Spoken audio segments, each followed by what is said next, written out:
अदाकारा मोमना इकबाल को किस एमपी ने हरासा किया, ये बात तो पूरे पाकिस्तान को अब तक पता चल ही चुकी होगी। उनका नाम साकिब खान चदड़ है।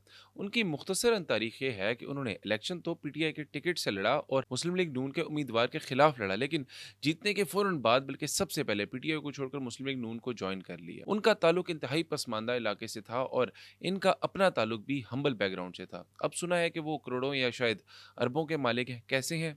अल्लाह ही मालिक है और अल्लाह ही जानता है। गो के अदाकारा मुमना की जानिब से साकिब चद्दड़ और उनकी बीवी सुमेरा खान को दरख्वास्त में नामजद कर लिया गया है और एनसीसीआईए लाहौर ने लीगी रुकने पंजाब असम्बली और उनकी बीवी को 22 मई को तलब कर लिया है। अब ये कहानी तो मजीद 22 मई के बाद ही खुलेगी कि ये केस किस नौयत का है और इल्ज़ामात के मुताबिक कितना सच और कितना झूठ है। मगर जो बात ज़्यादा गौर व फिक्र वाली है वो ये है कि एक ऐसी शख्सियत जिनके अपने सोशल मीडिया पर 2 मिलियन से ज़्यादा फॉलोअर्स हैं और उनके मुताबिक वो कई अरसे से इस केस को बहुत से कानूनी नाफिज करने वाले इदारों के सामने उठा चुकी थी, लेकिन उनकी सुनवाई असर व वसूख की वजह से ना हो सकी।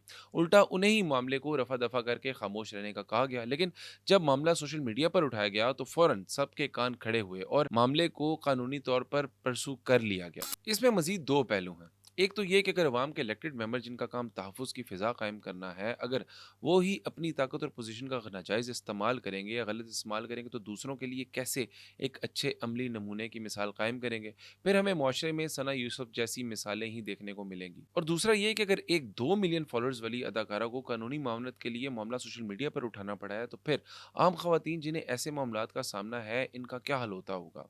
इन्हें तहफ़्फ़ुज़ कौन देगा? क्या हर बार किसी की कानूनी सुनवाई के लिए मामला सोशल मीडिया पर उठाना पड़ेगा?